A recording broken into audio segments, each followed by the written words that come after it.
Hello and welcome to World Insight with me, Tian Wei, coming to you live from CGTN in Beijing. We begin today's program in Pyongyang, where U.S. Secretary of State Mike Pompeo is headed to have his third visit in 3 months. He will hold follow-up discussions to the summit in Singapore with DPRK leader Kim Jong-un and push forward the denuclearization process. Could a detailed denuclearization roadmap come out at all during this time? We will ask our panelists. Let's take a look at this first. Follow-up diplomacy on the Korean Peninsula. The U.S. Secretary of State Mike Pompeo departed Joint Base Andrews for Pyongyang on Thursday, and he will spend a day and a half on his first overnight stop in the country. DPRK leader Kim Jong-un is set to meet with Pompeo. A White House statement said America's top diplomat will continue consultations and implement the forward progress made by U.S. President Donald Trump and the DPRK leader. In the last 8 months, you haven't seen missile launches, you haven't seen you haven't seen the nuclear detonations, and again, these conversations are continuing to evolve. I'm not going to get into the details, but I can tell you that progress continues to be made. Mr. Trump also took a Twitter victory lap before the visit. "If not for me," he tweeted, "we would now be at war with North Korea." But progress is in doubt after recent reports on the DPRK's nuclear program, which showed Pyongyang continuing to develop its missile and nuclear programs. The U.S. State Department has allowed 6 reporters to accompany the secretary for more independent information. Pompeo's visit is his first trip to the DPRK since the summit in Singapore last month. At the summit, the two leaders signed a joint statement, and Kim agreed to a full and gradual denuclearization, while Trump announced the U.S. is ending war games. And then within a week, Pompeo and Kim visited Beijing successively.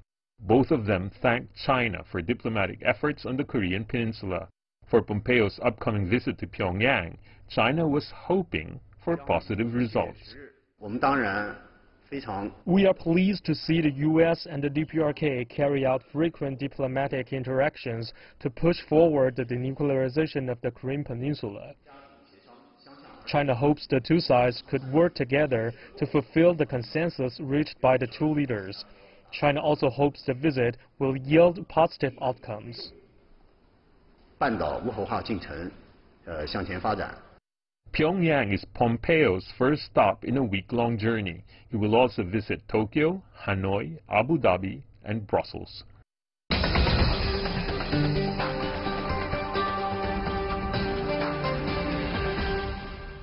For more on Secretary Pompeo's trip to Pyongyang, we are joined in our Beijing studio Rong Ying, who is the Vice President of the China Institute of International Studies. Welcome, sir.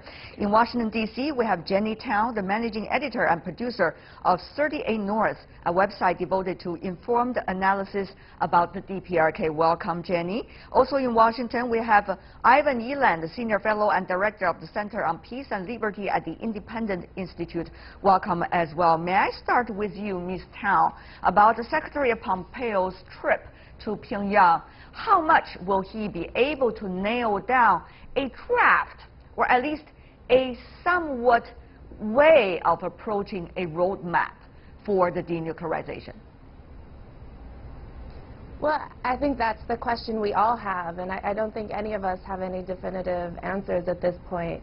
Of course, all of us are waiting patiently, or some less patiently, for this roadmap and to really have a better sense of how we're moving forward and what we've done so far. You know, the administration keeps alluding to the different types of commitments that North Korea has made, some of the commitments that the U.S. has made, but we don't have the full context yet, and we don't know how this all fits together. And I think that's really what the anxiety is right now, is trying to figure out where are we going, how far have we actually gotten so far, and then to be able to evaluate, is this really a good deal? And so far, we just don't have those details. Mr. Rong, I know you've been following the details of earlier interactions a lot throughout the year. So let me ask you, some is comparing what happened earlier with the several rounds of 6-party talks to what is now today. They say we are coming back once again to the a very original point where six-party talk started, meaning after the political commitment, there has to be a plan, and we don't have a plan. Do you agree with that? Well, I think someone even referred to the even much earlier, sort of 1994 framework agreement. So that is, well, anyway, there's always kind of skeptics and critics. I think for this mission, for this visit by Secretary Pompeo, I guess for me the most important thing is how to manage expectations. Yes. I guess he has to work hard on that. Exactly. And not only expectations at home, but also expectations from South Korea, even also from North Korea, his counterpart there, and Japan as well. Having said that, though, Mr. Eland, here is the question. Who is going to take the lead eventually in drawing up this roadmap? Obviously, earlier, China was trying to be the centerpiece, putting everybody together, trying to come up with some kind of plan in the earlier 6 rounds of six-party talks. But things have changed. U.S. and DPRK have to work their things out between themselves. But the question is, for the roadmap, who is going to take the leadership, or leading at least, to the next stage? Washington, Pyongyang, or Seoul, or somewhere else? Well, of course, it's hard to say, but I think it benefits to have mediators from other countries come in between the two. But we'll see how it goes, just one-on-one with the two of them, DPRK and the United States. And if we're going to talk about expectations, Donald Trump has increased the expectations by already declaring that the threat from nuclear North Korea has passed, which is, of course, a drastic overstatement of the current situation. Well, I guess, Ms. Tao, what he said is a political statement, isn't it? He's trying to tell it to his political constituency who only listened to his one-liner, and that's it. They probably believe of what he said, but seasoned analysts like you who follow it for years would not believe that is the case. It's only the very start of the very beginning. So now, Mr. Pompeo, what do you think are some of the things he could work on? Now you see North and South just have some very successful basketball team exchanges. Meanwhile, they're going to go to the Asian Games together with a combined team. Certainly a lot of civil society level exchanges. Will this kind of environment be able to create a warm bed, as they say, for some, at least, actions, mini steps to denuclearization? Ms. Tao. Well, I think that's really, where we need to see going forward is where we're at. There is a difference between the political threat, the intention or the motivations versus the actual capabilities, and we have not yet seen movements that actually affect the core capabilities, even though North Korea has made some gestures on the testing infrastructure, for instance. But certainly, it does create obligations for the United States as well, and like you said, there's many types of kind of cultural things that can be done. I am a little surprised how slow the movement has been to lift, for instance, the travel ban for American citizens to travel to North Korea. And some of those types of things that would help promote the humanitarian, the human-to-human, the people-to-people contacts, development work, and as well as, there was early talk about setting up liaison offices as well in Pyongyang. And so I would assume that, during these negotiations, some of those measures will need to be negotiated and need to see movement early in the process. In order to kind of keep the expectations going, keep the, a couple of wins on both sides moving, to keep the momentum for the negotiations. But will basketball be able to save, the chances of having a roadmap of denuclearization? That's almost impossible, isn't it, Mr. Rong? Even some baby steps. Well, definitely, I think it's not going to solve the problem, but it has played a very important role to maintain, I think, the momentum, and more importantly, improve the atmosphere. Well, I remember that. The ping pong, table tennis diplomacy, as they say, between China and the United States certainly was the very opening of that relationship more than 40 years ago. But, will that be similar to what is going on between DPRK and the United States. And don't forget, it is actually the North Korea and the South Korea that were having this kind of civilian exchange, not the United States and North Korea, Mr. Rong. Remember, I think the current situation we have now is started, I think, by the inter-Korea interactions. I mean, the Pyeongchang Olympic Games and so on and so forth. But I mean, the North Korea and the U.S. process, of course, have always the most important thing. So now we are coming back to the new round of sort of interactions, where for me it seems that there are several processes that is going in tandem. Okay. I mean, the inter-Korea interaction certainly goes a bit faster with that Panmunjom declaration, and of course in the U.S. and North Korea's track. But also, it is also important that if you look at the North Korea's interaction with China, with Russia, and to some extent with, so far, not yet take place with Japan. So I think how to synchronize or how to manage these process is a very important issue for the moment. But the most important thing is, I think, so far all these processes seems that share the same point, that we need to looking forward to implement the agreement. Right. Talking about implementation, there's another issue that people can look at, which is the military level. I mean, first of all, Mr. Eland, the joint military exercises between South Korea and the United States has been scrapped off for the months for now. And yet, we do not know what's going to be like. And at the same time, South Korea and North Korea are talking about military communications. We don't know at what level, though. So will military, on the other hand, following Panmunjom declaration, be able to provide us with more confidence than just the civilian exchanges? Can they really do something brave, or more than brave? Well, I think all this really helps the general atmosphere of negotiations. And in international diplomacy, you can't dismiss that sort of thing. Any confidence-building measures that can be done, such as the suspension of exercises in the military area, or athletic exchanges in the political area, I think that helps. But the bottom line here is that do the parties have an incentive to come to an agreement? I would say that North Korea probably doesn't, and I think the Trump administration wants to have a win, so they have a bigger incentive to reach an agreement. Now, whether they'll get an agreement that's meaningful is another matter, and of course then it comes to whether it's going to be carried out once the parties agree to something. Right. But the other thing is, if you have some kind of atmosphere being built, at least for now, you need to also have the plan and the people to implement that plan. Ms.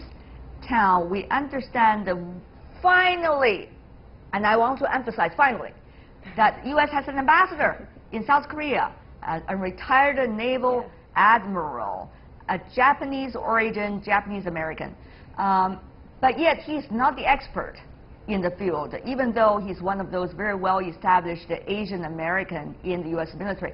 So, Ms. Tao, how much will he be this key person in making sure things in the region can move around with some of the U.S. input in it? Well, I think it's important that we finally do have that position filled, and his role is not necessarily to be the forward face of this, but really to make sure that communication happens. And I think this has been a big problem in our allied relations with both Japan and with South Korea in this process, is just a lack of communication and a lack of consultation in both ways, not just the U.S., but also some of the moves that the South Koreans have made. in this process. So I think, it will be very important for him, to carry the U.S. message, whatever that's going to be, but also to be that conduit of information and constant consultation, because that's really what's going to be needed in these bilateral processes to make sure that they're not competing and they're not contradicting each other. Right. Secretary Pompeo is already in his third time in Pyongyang. Let's take a look at some of the recent trips he made there and see what's going to be the significance of this time. At least he has to function during this trip. Secretary Pompeo made frequent trips to DPRK over the past few months. April 1st, then CIA Director Mike Pompeo met Chairman Kim Jong-un in a surprise visit to Pyongyang to lay the groundwork for the Trump-Kim summit. Later that month, Mr. Trump abruptly replaced the Secretary of State Mike Tillerson with Pompeo. On May the 9th, Pompeo visited Kim Jong-un again, this time securing the release of 3 U.S. detainees. On July the 6th, Pompeo made his third trip to Pyongyang to confirm the DPRK's denuclearization process. This marks the first visit by U.S. official after June the 12th Kim-Trump summit. But my question to you is, Mr. Rong, if you think about what is likely to be this roadmap, 3 elements really comes into mind. One is about the sanction. What to do with the sanction? When to do with the sanction? To what degree to do with the sanction? The other thing is denuclearization process. Remember, it's not just the DPRK denuclearization, it's Korean Peninsula denuclearization. And thirdly, there's also going to be the issue of security guarantee. So what about the security guarantee for DPRK once it agrees to denuclearize with the process? These 3 elements has to be in that blueprint, Mr. Rong. It's very complicated. Well, it is indeed very complicated, and I think the more complicated thing is the sequence. Are the 3 things going to go together, or which would go the first, and or which one should go as the condition or preconditions? So to sort these things out, it certainly takes good diplomacy, but the most important thing is that I believe that the 2 sides, North Korea and the U.S., has to show or demonstrate sincerity, that they are really sincere to make progress. Ms. Tan, what about your answer to that question, the complicated question, 3 elements, what to do with them, whether they are going to be dealt with in that blueprint, if there is going to be any? Well, obviously, yeah, they do all have to be dealt with, and sequencing is a big issue. And certainly, this idea that you can leave all the rewards to the end and backload a process is certainly not going to work. All sides need to feel like they have equal parity in this process. So I think, this is part of why this is a complicated process, and we shouldn't be looking for Band-Aid and quick solutions, but really need to have a thoughtful negotiation process with some early wins along the way for all sides, again, to keep the momentum going. But certainly, if you look at the agreed framework, that took a year to negotiate. The Iran deal took 12 years to negotiate. The idea that this is going to be done in just a couple of months and do quick with such a complicated and such an extensive WMD program, I think is unrealistic to begin with. And I think we need to give it the space and have the communication in that process to manage the expectations, but give it the space to actually have a thoughtful negotiation to be able to deal with all these complex parts. Well, according to Mr. Bolton, that could be 1 year. Of course, it's unrealistic at all. It just sounds like another political groundwork for the presidential election in the United States, though. But having said that, though, let me ask you also about that, Mr. Eland. I mean, now it is really the time, but yet people wonder whether President Trump going to Singapore, having that handshake, having that photo op with Kim Jong-un, is it for politics only, or is it for really resolving the security issue regarding the United States and also the Northeast Asia? Will that issue be put away once that photo is being taken and once the smiles are being taken into the votes? Well, I think the summit was for politics. Mr. Trump wanted the basking in the glow of the summitry. Nobody had ever met with, no leader, American leader had ever met with a North Korean leader. And so that was a, political a coup for Mr. Trump. Of course, he's doing all this backwards. Usually you have all the preparatory work done and the leaders just meet to sign the, maybe negotiate a little bit and then sign the pact. Right. This is happening in reverse. So we're in uncharted territory. But I think the key thing here is, well, they've always the two sides have always defined denuclearization differently. And I think in this case, Trump could break the ice by actively wanting to remove U.S. troops from South Korea. Many presidents wouldn't have done that. Wow. Jimmy Carter, I think, was the last president to suggest that. But I mean, Trump has that type of foreign policy. Now, if he did that, that might break the ice and have a legitimate chance of getting an agreement. But I don't think the U.S. security bureaucracies are going to let Trump do that. Okay, Ms. Tao, before we go, very briefly, 30 seconds, is this going to just be another round of makeup for President Trump for his midterm votes, or this is going to be something his administration going to take really seriously? That is the big question. I'm really not sure. I feel like now, we want to be optimistic. This is a new type of opening, and this is a new a new type of relationship that we have with North Korea. So there is a window of opportunity. But, certainly it's difficult, and it's going to come with a lot of criticism along the way. And the question is does Trump really have the thick skin to deal with the criticism? Right. Or will he just chalk it up to, I've done enough on this, I did more than others, I need to move on. And I think, time will only tell. Time will only tell. That's exactly the quote we need to have right now. Jenny Tao, Rong Ying, Ivan Eland. Thank you so much, ladies and gentlemen, for being with us.